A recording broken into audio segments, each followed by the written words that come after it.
Всем привет!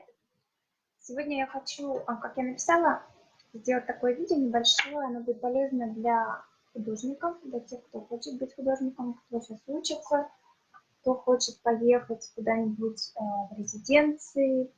В общем, речь пойдет о портфолио в общих таких чертах, не входя очень сильно в подробности. Я покажу портфолио из своих старых. Просто есть определенные законы, которые не все знают, особенно для современных сейчас художников, это актуально. И я думаю, это актуально для тех, кто живет в России. У нас на эту тему очень мало информации.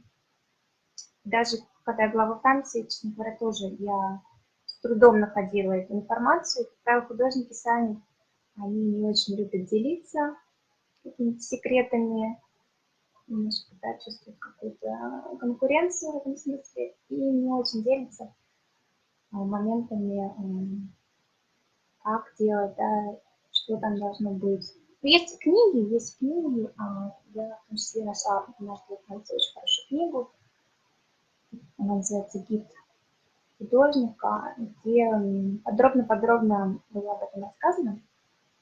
И я поделюсь своим опытом. Ну, первое, да, сразу начнем. Я вот покажу такой вот пример. Это я сделала давно, это было еще в 2011 году. Это совсем не идеальное, конечно, не идеальный бук, не идеальное портфолио, но есть определенные принципы. Особенно вот если вы хотите отправлять куда-то за границу, да, если в России, если хотите, или где-то еще не знаете, да, как, что там должно быть, в каком примерно порядке. Часто, да, нужно отправить заявку на участие в какой-то выставке, конкурс, арт-резиденция, опять же, очень важный всегда момент для художника на английском, там, да, или на каком-то другом языке. Вы выбираете, ну, как правило, это формат А4, либо вертикаль, либо горизонталь, но это может быть также совершенно нестандартный, например, может быть какой-то, да, больше к квадрату ближе формат. Это может быть, вот здесь у меня, конечно, такой шрифт, очень просто, да, напряжение. Это может быть просто прям сделано такое, как издание, да, можно сшить более профессионально. Ну, суть главное, что вы берете свои работы. И первое, да, начнем, что нужно. Общий объем портфолио, оно не должно быть очень большим, вот, что важно, и не должно быть очень маленьким тоже. То есть это, как правило, где-то 10-15 страниц, ну, не больше, потому что нет времени у кураторов смотреть большие какие-то толстые портфолио, нет на это времени. Все просматривают достаточно быстро, пролистывают. Что важно? Что важно, в первую очередь, ну, вы, конечно, пишете свое имя. Вот на первой странице это может быть обложка какая-то цветная. У меня был еще вот такой, но здесь тоже он такой простой. У меня не осталось сейчас показать такие более сделанные. Ну, я расскажу, да, то есть здесь может быть ваша работа, да, какая-то фотография. Это прям обложки должны быть. И вы можете также отметить, за какой период здесь будет работать. То есть это не обязательно за всю жизнь работать, совершенно не обязательно. То есть это должны быть все-таки, как правило, довольно свежие работы. И они идут в порядке от последних, да, сегодняшнего момента, к более старым. То есть в первую очередь человек, который смотрит, у которого мало времени, он очень занятой, у него нет времени, он должен сразу увидеть вашу свежую работу и то, что вы считаете актуальным вот сейчас для вас, ваш творчество. Но прежде чем ставить свои уже работы, показывать, важный момент – это такой вот текст про вашу работу художественную, про вашу тему. Это то, чему нас, ну вот, по крайней мере, не учили в России, это я знаю уже во Франции. Это то, что также называется artist statement, то есть некое ваше заявление, позиция, да, как художника, из которой мы можем сразу понять вообще, о чем идет речь, какой вообще вы вселенной, да, что вас интересует. И здесь есть часто, вот, когда я читаю даже некоторые описания сайтов, именно российских художников, нас так учили, да, что мы часто уходим, в первую очередь мы начинаем говорить, когда мы рассказываем о своей работе, мы начинаем говорить, я там пишу маслом, или я там рисую, там акварели, но это больше техника, то есть здесь нужно в первую очередь сказать о том, что вы делаете, какая тема, да, там, вы работаете с каким пространством, например, как у меня было, или вас там интересуют проблемы, не знаю, философские какие-то, или политическое, может быть, у вас искусство. То есть здесь вот важно найти и обрисовать немножко тему. Это не должно быть большой текст, это вот где-то какой-то, может быть, абзац или страничка, смотря кто как любит писать. Какие-то есть художники, которые очень много пишут. Это, в принципе, с текстами работают. Европейские очень много художники, они много именно пишут. Здесь уже кто как это любит. И небольшой такой текст. И далее вы уже переходите к вашим проектам. Вот я покажу, да, примерно, как у меня была работа. Я ее показываю в нескольких ракурсах. Здесь у меня стоял анализ фото и объекта.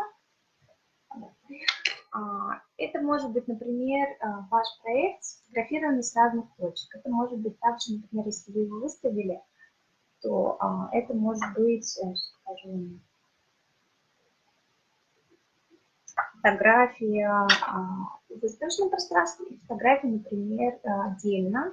И, например, фотографию еще какого-то крупного плана, где мы видим, например, там материал. Очень важно иметь качественные фотографии, качественно их снимать, если вы, неважно, что это, да, там живопись или рисунок, сканировать, да, графику или снимать качественным аппаратом, чтобы не было искажений.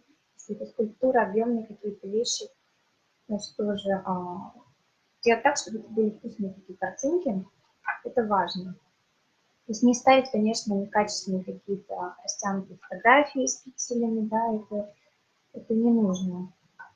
Это будет в минус работать. И вы отбираете работы, да, то есть, опять же, часто иногда в каких-то заявках прям пишут, да, например, 10 ваших изображений. И, значит, надо это не следовать правилам. Если не пишете, вы делаете сначала такое общее. Этих у вас портфолио, этих вариантов должно быть много на разные ситуации. Если вы, опять же, да, отправляете их. Вот, например, здесь у меня проект, да, и проект, который я делала в разных пространствах, то есть я его выставляю и на улице, и в помещении. И здесь я представила, чтобы именно показать, и небольшое описание. Что здесь важно? Что вы описываете сам ваш объект, да, работу, ее размеры, обязательно просто название, размеры. Если это объемная, опять же, работа, значит, вы прямо в 3 измерениях указываете материал. Что еще? Место, может быть, если это важно, например, да, где это делаем. Для многих это важно, у кого-то это не важно. Да? Если это выставлено, значит, уже место, да, экспозиции. Это должно быть вот таким небольшим уже там текстом.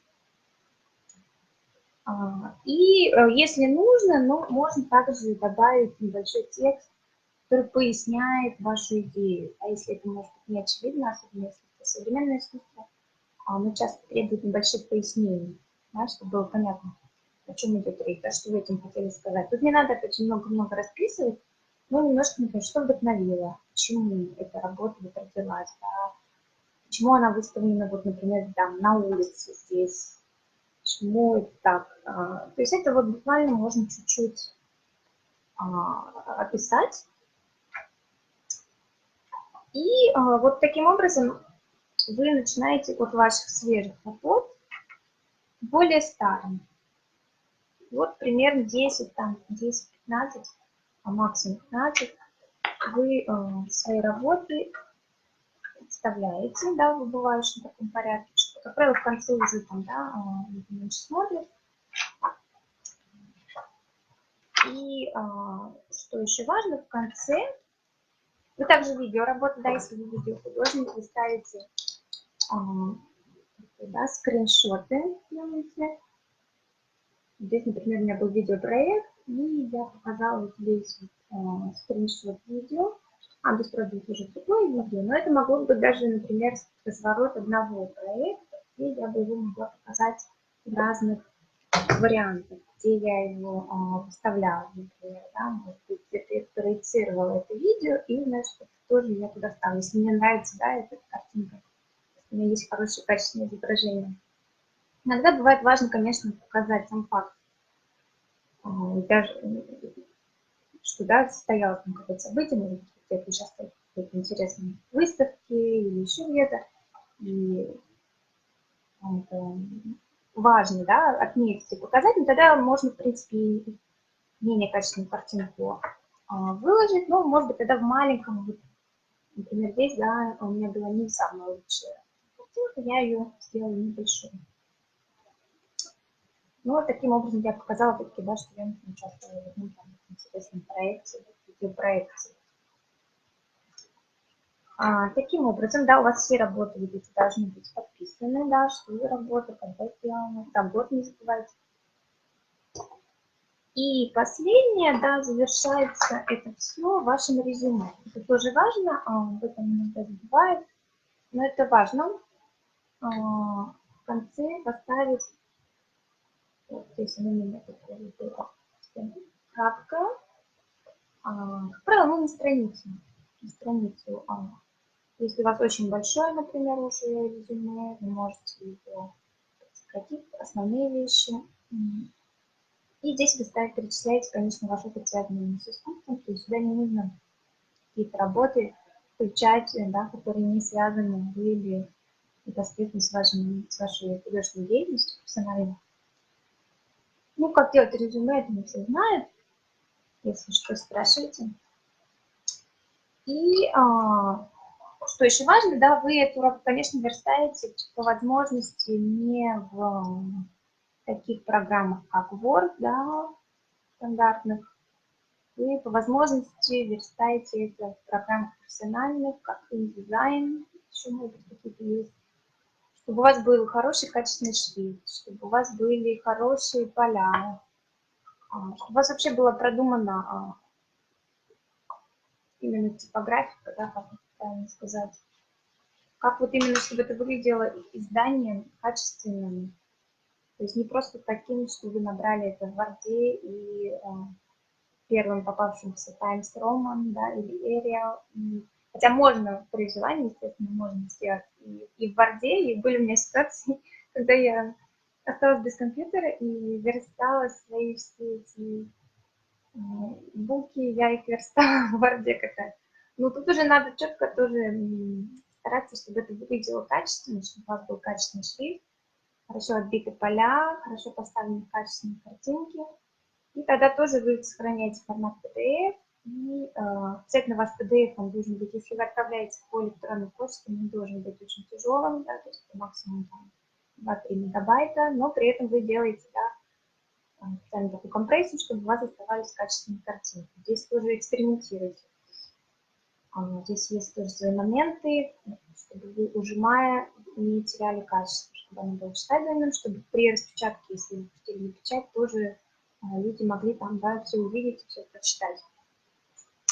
Что еще, да, и вы имеете печатный, часто, да, какие-то open они требуют и печатный формат, и электронный формат.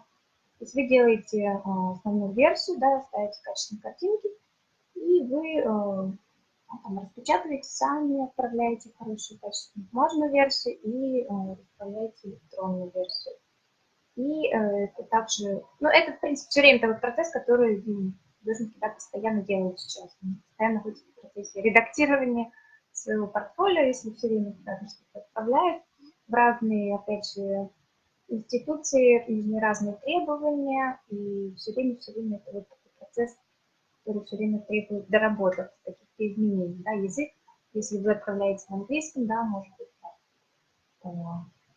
еще какой-то язык, там нужно включить, может быть, вы на двух языках каких-то будете делать, то есть все по-разному. Можно сейчас, в принципе, найти в интернете различные примеры, сейчас уже их много появилось, то есть смотрите, скачивайте, они в свободном, на сайтах художников можно прямо скачать, PDF, поизучайте, посмотрите, подходит ли вам, да, как они верстают, как они свои работы описывают.